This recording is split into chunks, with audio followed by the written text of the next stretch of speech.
உறவுகள் அனைவருக்கும் வணக்கங்க. இங்கே கண்மணி பார்க்குறாங்க. அன்பை பார்த்துட்டு செம்ம கோவம் வருது. எதுக்கு இங்கே வந்திருக்கீங்க, என்னை நிம்மதியாக இருக்க விட மாட்டீங்களா அப்படி இப்படின்னு கத்துறாங்க. கரெக்டாக ஜீவாவும் வந்துடுறாங்க. அன்பு சொல்லிடுறாரு, எனக்கு இங்கே இடம் கொடுத்துருக்காங்க, நான் இருக்கேன், உனக்கு என்ன அப்படிங்கிற மாதிரி. ஜீவா வந்துட்டு கண்மணியை பார்க்குறாங்க. கண்மணி, இது நம்ம கம்பெனியோட பார்ட்னருமா அன்பு அப்படி சொல்ல, இவர் அன்புங்கிறது எனக்கா தெரியாது அப்படிங்கிற மாதிரி பார்த்துட்டு, ஓ அப்படியா அப்படிங்கிறாங்க. திமுறப்பாரு, ஓ அப்படியாமே அப்படின்னு அன்பு நினைக்கிறாங்க. அதுக்கப்புறம் இங்கே தான் தங்க போகிறாங்க, நமக்கு எல்லாமே இவர் தான், நான் ஆரம்பிச்சிருக்கிறதுல இவரோட மூளையை வச்சு தான் நான் ஆரம்பிச்சிருக்கேன் கண்மணி அப்படிங்கிறாங்க. ஆனால் எல்லாம் போச்சே, எல்லாத்தையும் நொறுக்கிட்டு போயிட்டாங்க, என்ன பண்ணுறதுன்னு தெரியல. கண்மணி, உனக்கு தெரிஞ்சவங்க யாராவது சமைக்கிறவங்க நிறைய யாராவது இருந்தால் சொல்கிறியா அப்படின்னு சொல்ல, அப்படியே அன்பு பார்க்குறாங்க. சொல்கிறேன் சார், சொல்கிறேன் அப்படின்னு சொல்லிட்டு இவர் மூஞ்சிலே முழிக்கக்கூடாது அப்படின்ட்டு நினச்சிட்டு கண்மணி வீட்டுக்குள்ளே போயிடுறாங்க. அடுத்து பார்த்தா பார்க்குறாங்க, எட்டி போனாலும் அவங்களால இருக்க முடியலை. அப்படியே வந்து மெல்ல பார்க்குறாங்க. சரிங்க அன்பு, நீங்கள் இங்கே இருந்துக்கங்க, இதுதான் உங்கள் வீடு, ஏதாவது ஒன்றுனா என்கிட்ட கேளுங்க அப்படின்னு சொல்லிட்டு கிளம்புறாரு. இங்கே பார்த்தா அவர் கிளம்புன கையோட வந்து பார்க்குறாரு. அன்பு வர்றாங்க வெளியில், கண்மணியை வர இவங்க அம்மா அங்கேருந்து வராங்க. வந்த கையோட மாப்பிள்ள அப்படின்னு சொல்லிட்டு ஓவரா, அம்மா அவங்க கிட்டக்கு போங்காட்லி, அம்மா எங்கே போகிற வாமா அப்படின்னு கூப்பிடுறாங்க. இருடி மாப்பிள்ளை இருந்தால் உன்னை கூப்பிட சொன்னேன் வா அப்படிங்கல. மாப்பிள்ளை அப்படிங்கல நிற்கிறாரு. அப்படியே ஒன்று அத்தைன்னு சொன்னா என்ன, அப்படியே வாயில் கொலக்கட்டையை வச்சுருக்காரு.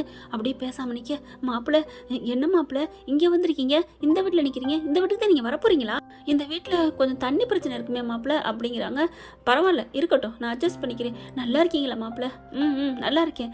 ஏன் மாப்பிள்ளை அத்தேன்னு ஒரு வார்த்தை சொல்ல மாட்டீங்களா அப்படின்னு சொல்ல, ஒன்றும் இல்லை, என்ன இருக்குது, அதான் உங்கள் மகளை தூக்கி போட்டு வந்துட்டாலே, அவள் கிடக்குறா, அவளை என்ன சொல்கிறதுனே தெரியல, விடுங்க மாப்பிள்ளை, என்னை மன்னிச்சிருங்க மாப்பிள்ளை, அவளுக்காக நான் மன்னிப்பு கேட்குறேன் அப்படின்னு மன்னிப்பு கேட்க, அம்மா அப்படின்னு சொல்லிட்டு கையை பிடிச்சி இழுக்கிறாங்க. என்னம்மா நீ எதுக்குமா இவர்கிட்டலாம் போய் மன்னிப்பு கேட்குற, இந்த ஆள்லாம் ஒரு மனுஷன்னு. உடனே கோவம் வருது அன்புக்கு. ஹலோ என்ன நினச்சிட்டு இருக்கீங்க அப்படின்னு சொல்லிட்டு, இங்கே பாருங்க உங்கள் பொண்ணு ரொம்ப பேசுது, மாப்பிள்ளை அவள் ஏதோ தெரியாமல் திமிரில் பேசுகிறா, இதெல்லாம் அடக்கி வைங்க, இதெல்லாம் சரியா, என்ன பேசுது அப்படின்னு சொல்லிட்டு கத்துறாங்க. ஹலோ நான் என்ன பேசுகிறேன் அப்படின்னு கண்மணி வேகமாக அன்புக்கிட்ட வர, அன்பு கண்மணிகிட்ட போக அங்கே கூட்டம் கூடுது. என்னமா பிரச்சனை, என்ன சண்டை, கண்மணி நீ யாரும் இப்பெல்லாம் எடுத்து வந்து பேச மாட்டியே, இது யாரு, என்ன தம்பி எங்கள் கண்மணிகிட்ட சண்டைக்கு வரியா அப்படின்னு சொல்ல, ஹலோ என்ன பண்ணா, என்ன நினச்சிட்டு நீங்களாம் பேசுகிறீங்க, என்ன நடந்துச்சு தெரியுமா அப்படின்னு சொல்ல, உடனே காவேரி இருந்துட்டு, அம்மா ஒன்றும் பிரச்சனை இல்லை, இது எங்கள் தம்பி தான், நீங்கள் போங்க அப்படிங்கிறாங்க. ஓ உங்கள் தம்பி தானா கண்மணி, என்ன குடும்ப சண்டையா, உள்கட்சி பூசலா, சரி பார்த்து இருந்துக்கங்க அப்படின்ட்டு போகிறாங்க. ஐயோ அப்படின்னு தலையில் கண்மணி அடிச்சுக்கிறாங்க. அம்மா வாமா, யார் எங்கே வந்தா உனக்கு என்ன, சும்மா இருடி, தம்பி வந்திருக்கு, தண்ணி பிரச்சனை, நீ சும்மா இரு. தம்பி தண்ணியெலாம் இங்கே நல்லது நீ கிடைக்காதுப்பா, பார்த்துக்கலாம், பரவாயில்ல நான் ஆர்டர் பண்ணிக்கிறேன். ஐயோ ஆர்டர் பண்ணால் வர 1 மணி நேரம் ஆக்குவாங்க, இப்போ நீ என்ன பண்ணுவ அப்படி பார்க்குறாரு. இருங்க அப்படின்னு வீட்டுக்குள்ளே போகிறாங்க நம்ம காவேரி. உடனே இவங்க என்ன பண்ணுறாங்க, கண்மணி வந்துட்டு, அம்மா எங்கே போகிற நீ சும்மா இருடி அப்படின்னு உள்ளார போயிட்டு, தண்ணி கண்டுருக்கு பார்த்தீங்களா, அதை தூக்கி இடுப்பில் வச்சுட்டு கொண்டு வருதுங்க. மாப்பிள்ளை இந்தாங்க அப்படின்னு கொடுக்க வருது. கண்மணி உடனே, அம்மா அதெல்லாம் முடியாது, விடுமா நீ வாமா அப்படின்னு பிடிச்சி இழுக்குது. நீ சும்மா இருடி, மாப்பிள்ளை இந்தாங்க கதவை திறந்துட்டீங்களா, இந்தாங்க அப்படின்னு கொண்டு போய் வைக்கிது. இங்கே பாருங்க, வேணாம் அத்தைன்னு சொன்னேன். ஐயோ என்ன அத்தைனா சொன்னீங்க, நீங்கள் அத்தைன்னு சொல்லிட்டீங்க, நீங்கள் மாப்பிள்ளை உங்களுக்காக நான் தண்ணி கொடுக்குறதுல தப்பு இல்லை, நீங்கள் வச்சுக்கோங்க. வேணாம் அத்தை வேணாம், அட அவள் கிடக்குறா, அவள் சொல்கிறான்னு தானே, அதெல்லாம் பெருசாக நினைக்காதீங்க, அவள் நல்லது பண்ணது, உங்கள் மேலே காதலிச்சது, உயிராக இருந்தது, அதை நினச்சி பாருங்க தம்பி, அதை நினச்சா எந்த பிரச்சனையும் வராது, நீங்கள் இருங்க, இது குடிக்கிறதுக்கு வச்சுக்கோங்க, மற்றபடி அந்த தண்ணியுமே ஒரு நாளைக்கு ஏறுது ஏறாம போகுது, மோட்டர் ரிப்பேர் ஆகுதுன்னு சொல்லித்தான் முன்னாடி இருந்தவங்க காலி பண்ணாங்களாம், பார்த்து எதானாலும் நீங்கள் கவலைப்படாதீங்க தம்பி, உங்களுக்கு நல்ல தண்ணி வேணுமா எனக்கு கால் பண்ணுங்க, இந்த மாதிரி புழங்குற தண்ணி வரலையா நம்ம வீட்டுக்கு வந்துருங்க, குளிக்க வைக்க துவைக்க அப்படிங்கிற. கண்மணி பார்க்குது, ஏன் அவங்களுக்கு பூஜை பண்ண, ஏன்டி பண்ண என்னடி அப்படிங்குது. வாமா அப்படின்னு தரத்தரன்னு இழுத்துட்டு போகுது. மாப்பிள்ளை அத்தை இருக்கேன் கவலைப்படாதீங்க அப்படின்னு இழுத்துட்டு போகிறாங்க. அன்புக்கு ஒரு சிரிப்பே வந்துடுது. உள்ளுக்க போயிடுறாரு. போயிட்டு பார்க்குறாரு, சொன்ன மாதிரி வீட்டில் ஏதாவது தண்ணி பிரச்சனை இருக்குமோ, சரி பரவாயில்ல பார்த்துக்கலாம் அப்படின்னு சொல்லிட்டு அவர் ரெடியாக பார்க்குறாங்க. இங்கே போயிட்டு அவங்க அம்மாவை வீட்டுக்குள்ளே கூட்டி கொண்டு வச்சுக்கிட்டு, என்னம்மா நீ நினச்சிட்டு இருக்க அப்படி இப்படின்னு பூஜை நடத்துது. பார்த்தா சிரிக்குது. என்னம்மா சிரிக்கிற, என்னம்மா சொன்னியாடி, நீ என்ன சொல்றன்னு கேட்கல, என் கற்பனை பூரா என் மாப்பிள்ளையும் நீயும் எப்படி வாழ போறீங்கன்னு அந்த கனவு உலகத்தில் இருந்தேன்டி. அம்மா நீ என்ன நினச்சிட்டு இருக்க அப்படிங்கல. என்னடி நீங்களாம் பெரிய எந்த சண்டையாக போட்டுக்கிட்டீங்க, சாதாரண ஒரு சின்ன சண்டை, மன்னிப்பு சண்டை, இதெல்லாம் ஒரு சீக்கிரத்தில் தீர்ந்துருண்டி, ஒரு பெரிய பிரச்சனையும் இல்லை அப்படின்னு அவங்க அம்மா சொல்ல, அம்மா ஒரு மன்னிப்பு தாம்மா பெரிய இதுலேயே பெரிய விஷயமா இருக்குது, அதை நீ நினச்சிட்டு இருக்கியா, மன்னிப்பு கேட்கலன்னா அவங்க மேலே இவங்களுக்கும் வரும், மன்னிப்பு கேட்கலைன்னா அவங்களுக்கும் வரும், அதனால இது சீக்கிரத்தில் தீராத பிரச்சனை, நீ மனப்பால்லாம் குடிக்காத அப்படின்னு சொல்ல, ஏய் விடுடி நடக்கும்டி, தம்பி மேல ஒரு தப்பு இல்லடி. ஓ அப்ப ஏன் மேல தப்பா? ஓ மேலேயும் தப்பு இல்ல, அப்புறம் ஓ மேல தப்பா? அடி யார் மேலேயும் தப்பு இல்லடி, விதி மேல தப்பு. விதி மறுபடியும் ரைட்டு சேர்க்குதுடி, உங்களை ஏன் சேர்க்கறதுக்கு அந்த தம்பி இங்கே வரணும்? அம்மா ஒன்று அப்படின்னு சொல்லிட்டு போடி அப்படின்னு சொல்லிட்டு ஓடுறாங்க. அடுத்து பார்க்குறாங்க என்ன பண்ணுறது, சரி அவர் எங்கே இருந்தால் நமக்கு என்ன அப்படின்ட்டு சித்தப்பா வராரா, சித்தப்பா கூப்பிடுது. சித்தப்பா சித்தி நம்ம எல்லாரும் அவர் சமைக்கிறதுக்கு ஆள் இல்லைன்னு கேட்குறாங்க, நீங்கள் எல்லாம் வர முடியுமா அப்படின்னு கேட்க, ஏன்டி என்னாச்சு, எல்லாத்தையும் உடச்சி நொறுக்கி போட்டு போயிட்டாங்களாம், அது யாருன்னே தெரியல அப்படின்னு சொல்ல, சரிடி நாங்களும் வர்றோம், நமக்கு தெரிஞ்சவங்களே 2 பேரை கூப்பிட்டுக்குவோம் அப்படிங்கிறாங்க. அடுத்து ஜீவாவுக்கும் கால் பண்ணி என்னால் முடிஞ்ச ஆட்களை கூட்டிகிட்டு வரேன் ஜீவா அப்படின்னு சொல்கிறாங்க. ரொம்ப தேங்க்ஸ் கண்மணி அப்படிங்கிறாங்க. அடுத்து சமைக்கிறதுக்கெலாம் நல்லா அவங்களுக்கு தெரியுமா? என்ன அன்பு, என்ன ஜீவா இப்படிலாம் பேசுகிற, அதெல்லாம் சமையல் எக்ஸ்பர்ட்டை தான் நான் கூப்பிட்டு வருவேன் அப்படிங்கிறாங்க. அன்பு வேலைக்கு கிளம்பி வெளியில் வராரு, கண்மணி வராங்க. அப்படின்னு முறைச்சிக்கிறாங்க 2 பேரும்.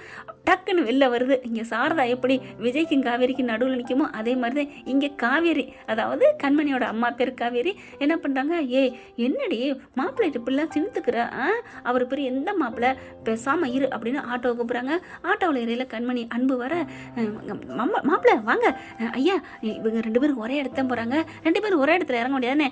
அம்மா என்ன நினச்சிட்டு இருக்க, அதெல்லாம் முடியாது அப்படின்னு சொல்ல, ஏய் சும்மா இருடி அன்பு வாங்க ஏறுவாங்க அப்படின்னு சொல்ல, இல்லத்தை நான் தனியாக போய்க்கிறேன். அட என்னங்க 2 பேரும் ஒரே இடத்துக்கு போறீங்க, பெட்ரோல் விற்கிற விலைக்கு 2 பேரும் தனித்தனியாக போக முடியுமா என்ன? என்ன ஆட்டோக்காரனே நீங்களே சொல்லுங்க. ஆமாம் தலைவரே வா, நீங்கள் பின்னாடி உட்காரட்டி முன்னாடி உட்காருங்க. இல்லை நான் வரல, நான் தனியாகவே ஆட்டோ பிடிச்சி போய்க்கிறேன். ஆட வாங்க அப்படின்னு அன்பு பிடிச்சி இழுத்தாந்து கண்மணி தள்ளுறி அப்படின்னு தள்ளி விட்டு உட்காருங்க அப்படின்னு உட்கார வைக்கிறாங்க. டக்குன்னு லாக் பண்ணி விட்டுறாங்க ஆட்டோவில் இருக்க கதவை. தம்பி வண்டி எடுங்கப்பா அப்படின்னு சொல்ல, சரின்னு சொல்லி வண்டி எடுக்கிறாங்க. அண்ணே அண்ணே அப்படின்னு கண்மணி தடுக்க, அதெல்லாம் முடியாது அப்படிங்கிற மாதிரி 2 பேரையும் சும்மா ஜம்முன்னு இழுத்துட்டு கூட்டிகிட்டு போகிறாரு. கரெக்டாக அந்த இடத்துலையும் போய் இறக்கி விட்டுறாங்க. அதுக்கப்புறம் காசை வாங்கிட்டு கண்மணி என்ன பண்ணுது, நான் தான் கொடுப்பேன், நீ உங்கள் காசில் நான் வரணும் அவசியம் இல்லை. நான் தான் கொடுப்பேன், உன் காசில் நான் வரணும் அவசியம் இல்லை, நீங்கள் என்ன எனக்கு ஓசி போடுறீங்களா? 2 பேரும் அடிச்சுக்குதுங்க. ஆட்டோக்கார் பார்க்குறாரு, அண்ணே சார் தம்பி அக்கா நீங்கள் 2 பேருமே கொடுங்க, நான் வாங்கிக்கிறேன், யார் காசுலையும் போக வேணாம். அது அப்படின்னு கண்மணியும் காசை கொடுக்குது, அன்பும் காசை கொடுக்குறாரு. இன்னைக்கு நரிமுகத்தில் முழிச்சிருக்கான்னு சொல்லுவாங்க இல்லையா, அந்த மாதிரி தான் ஆட்டோக்காருக்கு ஒரு இடத்துக்கு 2 சவாரி காசு வாங்கிட்டாங்க. ரொம்ப நல்லா இருக்கணுங்க, நாளைக்கு நானே வர்றேன், 2 காசு கொடுங்க அண்ணே போங்கண்ணே அப்படிங்கிறாரு அன்பு. அடுத்து ஜீவா இருக்காங்க, என்ன 2 பேரும் ஒன்றா வர்றீங்க, ஏதோ சண்டை போட்ட மாதிரி இருந்துச்சு. அது ஒன்று ட்ராக் ஒன்று வேலை ஏற்றி விட்டுருச்சு, கிராக்கு அப்படிங்கிறாங்க. பெத்த தாய கிராக்குங்கிறாளே கிராதகி அப்படின்னு அன்பு நினைக்கிறாரு. அடுத்து அடிச்சு உடச்சி போட்டிருக்காங்களா அந்த இடத்துக்குலாம் போய் கண்மணி பார்க்கணும்னு பார்க்குறாங்க. இதெல்லாம் யார் பண்ணியிருப்பா அப்படின்னு சொல்லிட்டு என்ன பண்ணுறதுன்னு ஒன்றும் புரியலை. சரி எல்லாத்தையும் ரிமூவ் பண்ணுவோம் அப்படின்னு எல்லாத்தையும் சித்தப்பா சித்தியெல்லாம் நான் கொஞ்சம் நேரத்தில் ஆளுகளை கூப்பிட்டு வரேன்னு போயிட்டாங்களா. அவங்க எல்லாத்தையும் கூப்பிட்டு வந்துடுறாங்க. அங்கே இருக்கவங்களும் எல்லாம் வந்து எல்லாத்தையும் சுத்தம் பண்ணுறாங்க. இது யாரோட வேலையாக இருக்கும்? கண்டிப்பாக இல்லை, இது ஜீவா. உங்களுக்கு யாராவது எதிரி இருக்கா? எனக்கு யார் எதிரி? அதெல்லாம் எதிரினே இல்லை கண்மணி. அப்படின்னா இது அன்போட முழுக்க அன்போடது தான் அப்படின்னு சொல்லல நினைக்கிறாங்க. அன்புக்கு எதிரி யாராக இருக்கும்? அந்த வெண்ணிலா தான். அன்பு இந்த தொழிலில் நல்லபடியாக சாதிச்சிட்டானா நம்மளை கண்டுக்க மாட்டானோ அப்படின்னு நினச்சி ஏதோ திட்டம் தீட்டிருக்கணும். இது அவளோட வேலையாக தான் இருக்கணும்னு நினைக்கிறாங்க. அதுக்கப்புறம் தேன்மொழிகிட்டையும் சொல்கிறாங்க, இது யார் பண்ணது எனக்கு தெரியுது அப்படிங்கல. யார் பண்ணியிருப்பா கண்மணி அப்படின்னு கேட்க, ஒருத்தி இருந்தாலே எனக்கு வில்லங்கம்னு அந்த வெண்ணிலா, அவள் தான் பண்ணியிருக்கணும், அவளை தவிர இது யாரும் பண்ணியிருக்க மாட்டாங்க தேன்மொழி, எனக்கு நல்லா தெரியுது தேன்மொழி அப்படின்னு சொல்ல அன்பு அதை கேட்குறாரு. அப்போ அவள் தான் பண்ணியிருப்பாளா? கண்டிப்பாக அவள் தான் பண்ணியிருப்பா. எனக்கு நினச்சேன் இந்த அளவுக்கு அடைச்சி நொறுக்கிட்டு அவங்க ஒன்றுமே சொல்லாமல் போகிறீங்கன்னா இது பழைய வன்மத்தில் தான் பண்ணியிருக்கணும். ஏன்னா இது கண்மணி பண்ணியிருக்க வாய்ப்பு இல்லை, ஏன்னா அவளும் தானே இதில் இருக்கா, அதனால் பண்ணியிருக்க மாட்டான்னு நினைக்கிறாங்க. அடுத்து வெளியில் பொருளெல்லாம் வாங்குறதுக்கு போகிறாங்க. ஜீவா, நம்ம கண்மணி, அன்பு 3 பேரும் தான் போகிறாங்க. கரெக்டாக அந்த இடத்துக்கு இதுங்க வர்றதை பார்த்துட்டு வெண்ணிலா இறங்கி போகுது. அன்பு என்ன அன்பு நீ அதெல்லாம் வச்சு தனியாக வரப்போறியாமே, உங்கள் பாட்டிக்கு எதிராக வரப்போறியா, க்ளவுடு கிச்சனில் பெருசாக வரப்போறியா, வாழ்த்துக்கள் அப்படிங்கிற பார்க்குறாரு. ஏண்டி உடைக்கிறதெல்லாம் உடைச்சு போட்டு வாழ்த்தா சொல்கிற அப்படின்னு மனசுக்குள்ளே நினச்சிட்டு கை கொடுக்கல. அடுத்து கண்மணிகிட்ட வராங்க. என்ன கண்மணி 2 பேரும் பிரிஞ்சிருந்தாலும் ஒன்னா தான் இருப்பீங்க போல இருக்கே, ஆனா ஒன்னா இருந்து ஒன்னும் பண்ண முடியாது போல இருக்கே. அன்பு ஆரம்பிச்ச க்ளவுட் கிச்சன் அன்னைக்கே க்ளோஸ் ஆயிடுச்சு போல இருக்கே அப்படி சொல்ல, அப்பதான் பொறிப்படுது இவங்க 2 பேருக்கும். அப்ப நீ தான் பண்ணன்னு எனக்கு நல்லா தெரியும் அப்படிங்கிற மாதிரி பார்க்க, என்ன பார்க்குற அப்படின்ட்டு அன்பு அங்கிட்டு போன சமயமா கண்மணியை பிடிச்சி இழுத்து தனியா கூட்டி போய் வச்சு, இங்க பார் அதை எல்லாம் பண்ணது நான் தான். என்ன பண்ண போகிறேன்? எப்படி தைரியமா தில்லா சொல்கிறேன்னு பார்க்குறியா அப்படிங்கிற கண்மணி முறைக்குது. அது என்னடி உனக்கு கொஞ்சம் கூட பயமே இல்லையா? எங்களை இடிச்சிட்டு எங்ககிட்டே வந்து சொல்லுவியா? அது தாண்டி வெண்ணிலா அப்படின்னு திருப்பி பதில் சொல்ல கண்மணி பார்க்குறாங்க. உனக்கு கண்மணி பற்றி தெரியல வெண்ணிலா, நான் வச்சேன்னு வைவேன் பங்கம். ஓ ஐயோ பயந்துட்டேன். இங்கே பார், நான் நல்லவங்களை நான் தாங்க வேண்டி, ஆனால் தீயவங்களை என்ன பண்ணுவேன்னு எனக்கே தெரியாது அப்படி சொல்ல, என்ன பண்ணுவேன் தான் கையை பிடிக்கிறேன், கையை கொடுக்குறேன், வச்சுக்க இல்லை என்னோட ஆஃபீஸை நீ அடிச்சுன்னு இருக்க போறியா அப்படின்னு பதிலுக்கு பதில் பேசுது இந்த வெண்ணிலா. ஆனாலும் பார்த்தீங்கன்னா கண்மணி அசரலைங்க. ஏய் உன் மூக்கை இப்போவே உடைக்க முடியும்டி, ஆனால் வேணாம், உன்னை நான் சாதிப்பேன்டி, நான் முன்னுக்கு வருவேன்டி, நீ என்னென்ன பண்ணிக்க. ஆனால் அன்பு இன்னும் 2-3 நாளில் துண்டக்கான துணியை காணும் உதறிட்டு மறுபடி என்னோடதுக்கு வருவாருடி, என் பாட்டி கல்ல விழுவாருடி, விழ வப்பேண்டி, அதையும் பார்க்கலாமா அப்படி சொல்ல, பார்க்கலாண்டி. ஆனால் நீ இங்கே வந்து நல்லா சாதிக்க பார்க்குற பத்தியா, என்ன உன் புருஷனை விட்டுட்டு இருக்க முடியலையா, அவனை அப்படியே ஒட்டிக்கலான்னு பார்க்குறியா, இதெல்லாம் ஒரு பொழப்பாடி, உடம்ப காமிச்சு அப்படின்னு சொல்லங்காட்டிலையும் ஆரம்பிக்காட்டிலையும் பலாரும் ஒரு அறை கொடுக்குறாங்க. அவ்வளோதாண்டி உனக்கு மரியாதை, நீ தான் எல்லாம் பண்ணன்னு எனக்கு நல்லா தெரியும்டி, ஆதாரத்தோட நிரூபிச்சு உன்னை உள்ளர தள்ளு வேண்டி, நான் உள்ளர போனாலும் வெளில வந்துருவேண்டி அப்படின்னு 2 பேரும் பேச கண்மணி அன்பு எல்லாத்தையும் கேட்டுறாரு. கேட்டுட்டு வந்து வெண்ணிலா அப்படின்னு செம்மையா கத்துறாரு. என்ன அன்பு என்னாச்சு, ஏன் கத்துற என்ன அப்படின்னு கேட்க, சி நீலாம் ஒரு மனுஷியா அப்படின்னு பலான்னு ஒரு அறை கொடுக்குறாரு. என்ன அன்பு என்ன ஆளாளுக்கு அடிக்கிறீங்க அப்படின்னு சொல்ல, ஏண்டி நீ இந்த ஆட்களை அனுப்பி எல்லாத்தையும் பண்ணியா அப்படின்னு சொல்ல, தெரிஞ்சிருச்சா அப்படின்ட்டு, இல்லை அன்பு இல்லை, இவ சொல்றால நம்பாத, இவ பொய் சொல்றா, அவள் சொன்னான்னு நான் சொல்லவே இல்லையே அப்படியே மாட்டிக்கிறாங்க வெண்ணிலா. அப்போ நீயே சொல்கிறேன்னா, நீ அனுப்பின ஆட்கள் தான் அவங்க பண்ணாங்க அப்படின்னு சொல்ல, இங்கே பாருங்க அன்பு, நான் கேட்டுட்டேன், அந்த அடிச்சால பிடிச்சாச்சு, அவள் சொல்லிட்டான் வெண்ணிலா தான் எல்லாத்துக்கும் காரணம்னு. அட பாவீங்களா, சொல்லிட்டாங்களா, சொல்லக்கூடாதுன்னு சொன்னனே போட்டு கொடுத்துட்டாங்களே அப்படின்னு மனசுக்குள்ள பயம் இருந்தாலும், அவன் என் பேரை சொன்னா நான் தானே அர்த்தமா, அவன் யார் வேணா நான் அனுப்பியிருக்கலாம், அவங்க பேரை சொல்லக்கூடாதுன்னு என் பேரை சொல்லியிருக்கலாம், நான் அனுப்பியிருந்தா என் பேரை சொல்லியிருப்பாங்களா, எனக்கு விசுவாசமாக சொல்லாமல் தானே இருந்திருப்பாங்க அப்படின்னு சொல்ல, அதுதான்டி நீ அனுப்பின ஆளு சொல்லிட்டானே, வெண்ணிலா தான் இப்படி பண்ணுனா, அவன் எப்படி தனியா போய் பண்ண போச்சு, அதனால அவன் இருக்கக்கூடாது நீ சொன்னியா, அப்படியே மாட்டிக்கிட்டாலும் என் பேரை சொல்லக்கூடாது நீ சொல்லியிருக்கிற. ஐயோ எல்லாத்தையும் சொல்லியிருக்காங்களே. ஜீவாவும் வந்துடுறாரு. என்ன அப்படிங்கல, இதோ இவ தான் எல்லாம் பண்ணியிருக்கிறா ஜீவா அப்படின்னு சொல்ல, எப்படி இவங்க ஏன் பண்ணணும், இவ என்னோட முன் ஜென்மத்து எதிரி அப்படின்னு சொல்ல, ரொம்ப தேங்க்ஸ் அன்பு அப்படின்னு வெண்ணிலா அதுக்கு சிரிக்குது. என்னடி சிரிக்கிற, ஆமா நீ முன் ஜென்மத்துக்கு பார்க்கணும் தானே சொன்ன, அப்ப இந்த ஜென்மத்துக்கு வரவன் தானே சொல்ற அன்பு அப்படின்னு கிட்டக்க வர, ஏய் தள்ளிடி அப்படின்னு தள்ளி விடுறாங்க. என்ன அன்பு உங்ககிட்ட அன்பா வந்தா இப்படி எகிர்ற அப்படின்னு சொல்லிட்டு ஜீவா பார்க்குறாங்க. இங்கே பாருங்க ஜீவா, நீங்கள் இவரை நம்பி ஆரம்பிச்சிருக்கீங்க பார்ட்னரா, அதுவும் இதோ இவளை, நீங்கள் 3 பேருமே கண்டிப்பாக முன்னேற முடியாது, உயரவே விட மாட்டேன், உருப்படாமத்தான் போக வைப்பேன். ஏன்னா இது வெண்ணிலாவுக்கு எதிரி, நீ மட்டும் தனியாக இவங்க 2 பேரையும் சேர்க்காம பண்ணியிருந்தீங்கன்னா இன்னைக்கு நீ நல்லா முன்னுக்கு வந்திருக்கலாம். ஆனால் இதுங்க 2 பேரையும் விளங்காத சேர்த்துருக்குற, ஓ இது டாரு தான் அப்படின்னு ஜீவாவுக்கு செம்ம கோவம் வருது. ஏற்கனவே அவங்க அப்பா ஆரம்பிச்சது இப்படி டல்லா போச்சேன்னு கவலையில இருக்காரு. அந்த மனுஷன் இப்படி வந்து சொன்னா விடுவாரா என்ன, போலான்னு ஒரு அறை அப்படியே வெண்ணிலா பாக்குது. வெண்ணிலா அப்படி கன்னத்தில் கையை வச்சுட்டு பார்க்குதுங்க. என்னங்கடா நினச்சிங்க, இது கண்ணமா இல்லை கிரிக்கெட்டு பிளே கிரவுண்டாடா, இப்படி ஆளாளுக்கு விளையாடுறீங்க அப்படின்னு பார்க்குது.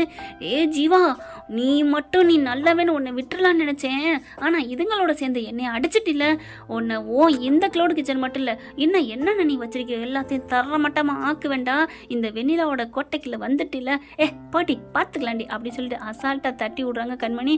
பார்த்துக்கிறேன் அப்படின்னு போக, இவளை சும்மா விடக்கூடாது, கம்ப்ளைண்ட் பண்ணுவோம் அப்படின்னு ஜீவா சொல்ல, கம்ப்ளைண்ட் பண்ணாலும் வெளில வந்துருவா, ஆனா அடுத்து நடக்காத அளவுக்கு பண்ணணும் ஜீவா அப்படின்னு கண்மணி சொல்ல, அது என்னமோ உண்மைதான் அப்படின்னு அன்பு சொல்றாங்க. என்னாச்சு இவங்களுக்கு எப்படி உங்களுக்கு தெரியும் அப்படிங்கிற உண்மையெல்லாம் சொல்ல ஆரம்பிக்கிறாங்க. இவர் என் பொண்டாட்டி, இவர் என் புருஷன் அப்படிங்கிற உண்மை எல்லாத்தையும் சொல்றாங்க. என்ன கண்மணி, என்ன அன்பு, உங்களை பார்த்தா அவ்வளோ ஒரு மென்மையான மனசுள்ளவங்க மாதிரி தெரியுது, இவ்வளோ கோவத்தையும் பகையும் வச்சுட்டு இருக்கீங்க, அதை பூந்து விளையாண்டுட்டு போறா, இதுதான் சாக்குன்னு குளிர் காஞ்சிட்டு போறா, உங்களுக்கு ஒன்றும் தெரியுதா தெரியலையா அப்படிங்கிற அன்பு யோசிக்கிறாங்க. சாதாரண சப்பா மேட்ரு, என்ன கண்மணி உங்க அம்மா பேசிட்டாங்கன்னு நீயும் விட்டுருக்கலாம், ஆடா அதுவே இல்லை, அவங்க அம்மா பேசுறதுனால தான் பாட்டியை பேசினான்னு நீயும் அன்பு விட்டுருக்கலாம் கண்மணியை, ஆனா என்ன நீ அப்படிங்கிற 2 பேருமே மூஞ்சியை குனிகிறாங்க. ஆமா ஜீவா நாங்க தப்பு தான் பண்ணிட்டோம் அப்படிங்கிறாங்க. இனிமே இந்த மாதிரி வேலை வச்சுக்காதீங்க, 2 பேரும் கை கொடுங்க அப்படிங்கிறாரு. கையா, அதெல்லாம் நான் ஏன் கொடுக்குறேன்னு 2 பேரும் ஒரே மாதிரி சொல்ல, பரவாயில்லையே 2 பேரும் இதுல மட்டும் ஒத்துமையா இருக்கீங்க, கொடுங்கடா கையை அப்படின்னு சொல்லிட்டு கண்மணி கையையும் அன்பு கையும் பிடிக்கிறாங்க. சேர்த்து வச்சு இனிமேல் நீங்கள் சேர்ந்து தான் பண்ணணும். இல்லை இல்லை, நம்ம எல்லாரும் சேர்ந்து தான் பண்ணுறோம், சாதிக்கிறோம், இந்த இழந்ததை மறுபடியும் மீட்டு எடுக்கணும் அப்படின்னு சொல்ல அப்படியே வெண்ணிலா அங்கே போயிட்டு தூரத்துலேருந்து திரும்பி பார்க்குறா. அடே நீங்கள் முக்கணி போட்டிங்களா? கூட்டணி எத்தனை கூட்டணி போட்டாலும் பரவாயில்ல, நான் தனிச்சு நின்னாது உங்களை அடிச்சு நொறுக்காம விட மாட்டேன் அப்படிங்கிற மாதிரி சவால் விட்டுட்டு போகுதுங்க வெண்ணிலா. என்ன ஃப்ரெண்ட், இப்படி போனால் நல்லா தானே இருக்கும், பார்க்கலாம் என்ன நடக்க போகுதுன்னு. தேங்க்யூ. இந்த வீடியோ உங்களுக்கு பிடிச்சிருந்தா தயவு செய்து லைக் பண்ணுங்க. இன்னும் அப்டேட்ஸ்க்காக சேனலை சப்ஸ்கிரைப் பண்ண மறக்காதீங்க. நம்ம கிட்ட இருக்க எல்லா சேனல்ஸோட லேட்டஸ்ட் வீடியோ அப்டேட்ஸ்க்காக மேல ரைட் சைடுல காட்டுற லிங்கை கிளிக் பண்ணி வாட்ஸ்அப் குரூப்ல ஜாயின் பண்ணுங்க. உங்களிடம் விடைபெறுவது நான் உங்கள் மெஹர்.